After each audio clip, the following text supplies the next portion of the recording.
Mu kinyejana cya 20, isi yabonye intambara ebyiri zikomeye zahinduye amateka y'abantu bose. Zahitanye abantu barenga miliyoni zibarirwa mu magana, zinasiga ibikomere bitazibagirana ku migabane yose. Ariko mu ishingiro ry'izo mpinduka zose, hari izina rimwe rikomeje kugarukwaho mu nyigo z'amateka, politike n'ubushakashatsi kugeza n'uyu munsi wa none. Iryo zina nta rindi ni Adolf Hitler. Uyu mugabo ntiyazamutse nk'umuyobozi usanzwe gusa, ahubwo yazamutse mu gihe cy'imvururu, ubukene bukabije n'ihungabana rikomeye ry'Uburayi nyuma y'intambara ya mbere y'isi. Inkuru ye si inkuru y'umuntu umwe gusa, ahubwo ni inkuru y'ukuntu ibihe, politike, ubukungu n'imitekerereze bishobora guhurira hamwe bigatanga impinduka zikomeye ku isi hose. Banje kubasuhuza abakunzi bacu ba Plan B FM TV. Uno munsi tujya gusubira inyuma mu mateka hagati y'umwaka w'1889 kugeza mu mwaka w'1945. Turebere hamwe ukuntu umuntu wakuriye mu buzima busanzwe yaje guhinduka umugabo wahinduye amateka y'isi yose. Turareba ivuka rye n'ubwana bwe, uko intambara ya mbere y'isi yamuhinduriye amateka n'ibitekerezo, uko yaje kwinjira muri politike n'uko yageze ku butegetsi, ndetse na jenoside yakorewe abayahudi hamwe n'iherezo rye. Mbahaye ikaze. Adolf Hitler akaba yaravutse ku itariki 20 z'ukwezi kwa kane mu mwaka w'1889. Avukira mu mujyi mutoya bitaga Braunau am Inn muri Austria, cyangwa se igihugu abantu benshi bakunda kwita Autriche. Se umubyara Alois Hitler akaba yari umukozi wa leta wakoraga mu rwego rw'imitangire y'imisoro. Akaba yari umuntu ukomeye, ukunda discipline kandi utihanganira ubunebwe na gato. Mu gihe mama w'umubyara Clara Hitler yari umugore w'umutima woroshye n'impuhwe, wamukundaga cyane. Bikaba binavugwa ko ari we wenyine wamubaga hafi mu buryo bw'amarangamutima. Mu bwana bwe Hitler ntiyagaragazaga ko azaba umunyapolitiki ukomeye cyangwa umuntu uzavugwaho cyane ku isi hose. Ahubwo yakundaga gushushanya, kwitegereza inyubako no gutekereza ku buzima bwiza bw'ejo hazaza. Ariko se ntiyabyumvaga neza. Yashakaga ko umuhungu we azaba umuntu ukomeye mu ishuri ndetse unakurikiza amategeko. Ibintu byatumaga hagati yabo habaho amakimbirane akomeye. Mu mwaka w'1903 se umubyara Alois Hitler yitabye Imana. Ibintu byahinduye imiterere y'umuryango bikomeye cyane. Nyuma y'imyaka mike, mu mwaka w'1907, ku myaka ye 18, Hitler yagiye mu murwa mukuru wa Austria i Vienna kugerageza kwinjira mu ishuri ry'ubugeni ryitwaga Academy of Fine Arts Vienna. Ariko mu kugerageza kuryinjiramo, ishuri ryaramwanze bwa mbere. Aza kongera kugerageza kuryinjiramo mu mwaka wakurikiyeho, mu mwaka w'1908, ariko nanone aratsindwa, ishuri riramwanga. Ibi bikaba byari intangiriro y'igihe kirekire cy'ubukene, ubwigenge bukabije n'ihungabana ry'imitekerereze kuri Adolf Hitler. Mu myaka yamaze i Vienna cyangwa se muri wa murwa mukuru wa Austria, Hitler yabayeho mu buzima bugoye kandi bunakomeye cyane. Yaryaga gake ku munsi, akarya mu mazu y'abakene, ndetse rimwe na rimwe akanarara ku mihanda. Akaba yarakoraga akazi ko gushushanya amashusho mato, akayagurisha ku biciro biri hasi cyane kugira ngo abone icyo kurya. Ariko icy'ingenzi si ubukene bwe gusa, ahubwo n'imitekerereze ye yatangiye guhinduka no kwiyubaka bitandukanye n'uko yari iri mbere. I Vienna bivugwa ko yari mu mujyi wari wuzuyemo impaka za politike, ivangura rishingiye ku moko n'ihindagurika ry'imitekerereze y'abaturage ku buyobozi bwabo. Ni muri iki gihe Hitler yatangiye kugira ibitekerezo bikomeye ku gihugu, ku moko no ku buryo isi igomba guhinduka. Maze mu mwaka w'1913 yaje kwimukira i Munich mu Budage, aho ubuzima bwe bwari bugiye guhinduka burundu. Hashize umwaka umwe yimukiye mu Budage, kuri tariki 28 z'ukwezi kwa karindwi mu mwaka w'1914 hatangiye intambara ya mbere y'isi yose. Hitler yinjiye mu gisirikare cy'Ubudage mu mwaka w'1914. Akaba yarakoze nk'umusirikare utwara ubutumwa ku rugamba. Hitler akaba yaranzwe n'ubutwari bukomeye kuri uru rugamba. Yarokotse ibisasu byinshi ndetse no mu mwaka w'igihumbi kimwe na magana cyenda na cumi na kane akaba yarahawe umudari w'ishimwe cyangwa se umudari bitaga Iron Cross. Ariko nyuma y'imyaka ine y'intambara ya mbere y'isi, kuri tariki 11 z'ukwezi kwa 11 mu mwaka w'igihumbi kimwe na magana cyenda na cumi n'umunani, Ubudage muri iyi ntambara bwaratsinzwe. Ibi bikaba byaramusigiye uburakari bukomeye, imyumvire yo kwihorera n'icyifuzo cyo guhindura igihugu, kuko yizeraga ko Ubudage bwe bwagambaniwe akaba ariyo mpamvu bwatsinzwe.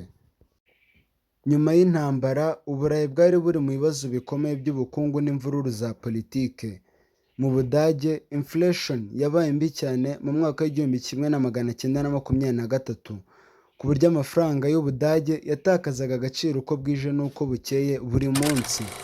Muri icyo gihe, Hitler yinjiye mu ishyaka rito ryitwaga German Workers' Party, rikaba ryaraje guhindurirwa izina ryitwa Nazi Party, abenshi bamenye nk'abanazi. Hitler akaba yari afite impano idasanzwe yo kuvugira imbere y'abantu, anabashishikariza kumukurikira. Maze hagati y'itariki 8 n'9 z'ukwa 11 mwaka w'igihumbi kimwe na magana cyenda na makumyabiri na gatatu, yagerageje gukora coup d'etat cyangwa se gufata ubutegetsi ku ngufu mu gikorwa kizwi nka Beer Hall Putsch. Ariko iki gikorwa kikaba kitaragenze neza, bikaba byarananiranye, arafatwa arafungwa akatirwa imyaka 5. Gusa nubwo yakatiwe imyaka 5, yamaze muri gereza hafi umwaka umwe gusa. Hitler ari muri gereza, ibi ntiyabifashe nk'igihano, ahubwo yabifashe nk'amahirwe akomeye cyane, kuko niwe yaboneye amahirwe yo kwandika igitabo cye cyamamaye cyiswe Mein Kampf. Iki gitabo kikaba cyarasobanuraga imitekerereze ye n'intego ze za politike n'uko yifuza kuzayobora Ubudage. Ibintu byaje kumukurura abantu bamukunze cyane nyuma y'aho ngaho. Nyuma y'ihungabana ry'ubukungu ryabaye mu mwaka w'igihumbi kimwe na magana cyenda na makumyabiri n'icyenda ryiswe Great Depression, ryatumye abaturage benshi batangira gushyigikira Hitler. Maze kuri tariki 30 z'ukwa mbere mu mwaka w'igihumbi kimwe na magana cyenda na 33, Hitler yabaye chancelier w'Ubudage, cyangwa se wo mu bindi bihugu bakunze kwita minisitiri w'intebe. Nyuma y'aho yahise asenya demokarasi, afunga abanyapolitike bose bamurwanyaga, agenzura itangazamakuru ndetse ashyiraho n'ubutegetsi bw'igitugu. Maze mu mwaka wakurikiyeho, mu mwaka w'igihumbi kimwe na magana cyenda na 34, Hitler yabaye umuyobozi mukuru w'Ubudage, cyangwa se bakunze kwita Führer. Ubudage kuva icyo gihe bwahise butangira kongera intwaro no gukomeza igisirikare cyabwo no kwitegura intambara no gukomeza kugendera kuri ideoloji z'uyu mugabo Hitler. Ibi byose impamvu yabikoraga yari ukubera intego imwe yari yihaye yo kugira Ubudage igihugu cya mbere gikomeye ku isi hose kandi gitinyitse. Ku itariki ya mbere z'ukwezi kwa 9 mu mwaka w'igihumbi kimwe na magana cyenda na 39, Hitler yateye Poland, bituma hatangira intambara ya kabiri y'isi yose. Mu myaka ya mbere, Ubudage bwatsinze ibihugu byinshi bikomeye byo mu Burayi nk'Ubufaransa, Ububiligi n'Ubuholandi, ndetse bunigora n'ibindi bice byinshi byo mu Burayi bikomeye. Ariko nyuma ibintu byaje guhindura isura, cyane cyane nyuma yo gutera Leta Zunze Ubumwe z'Abasoviyete, cyangwa se igihugu ubu ngubu bita Uburusiya, mu mwaka w'igihumbi kimwe na magana cyenda na 41, aho Abadage baje gutsindwa mu rugamba bise Stalingrad rwabereye mu Burusiya kubera ukuntu habaga hakonje. Ingabo z'Ubudage ziratsindirwa cyane, ndetse bikaba byaranaje guhindura isura cyane nyuma y'uko Leta Zunze Ubumwe za Amerika nayo zinjiye muri iyi ntambara ya kabiri y'isi, nyuma y'uko Abayapani bari bateye Amerika mu gikorwa cyamamaye cyane cyiswe Pearl Harbor.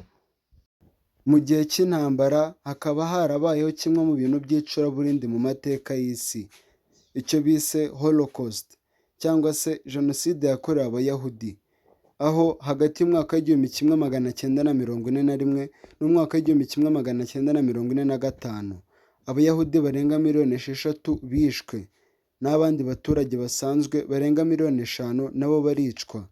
Bakaba barafatwaga bakajya kwicirwa mu nkambi zari zizwi nka Auschwitz, Treblinka na Dachau. Ibi bikaba biri mu bintu byatumye amateka ya Hitler akomeza kuvugwaho kugeza n'uyu munsi wa none.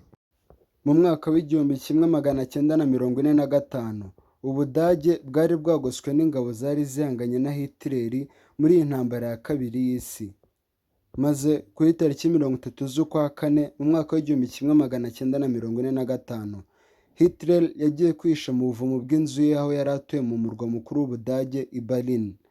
Aho niho bivugwa ko yiyahuriye hamwe n'umugore we bitaga Eva Braun. Maze kuri tariki 8 z'ukwa gatanu mu mwaka w'1945 Ubudage bwamanitse amaboko bwemera ko butsinzwe burundu muri iyi ntambara ya kabiri y'isi. Nubwo amateka agaragaza urupfu rwe, hari izindi mvugo nyinshi zitandukanye zerekana ko ashobora kuba atariyahuriye mu ntambara ya kabiri y'isi ahubwo yahunze. Ibi bikaba bivugwa bitewe n'ukuntu Hitler yari umugabo w'umuhanga ariko nanone urangwa n'amayeri menshi cyane, ariko nta gihamya yizewe yigeze ibigaragaza. Ikindi gitangaje kuri uyu mugabo ni uko kuva mu bwana bwe yakuranye inzozi zo kuzaba umuhanzi ukomeye ku isi hose. Ikindi akaba yarakundaga imbwa cyane mu buzima bwe ndetse akaba atarigeze akunda kunywa inzoga nk'uko abantu benshi babimukekeraga. Inkuru ya Adolf Hitler ni isomo rikomeye ku isi yose. Yerekana uko umuntu umwe ashobora guhindura amateka y'isi, n'uko ibitekerezo bibi bishobora guteza ibibazo bikomeye, n'ukuntu ubuyobozi bushobora kuba umugisha cyangwa umuvumo ku buzima bw'abatuye isi yose.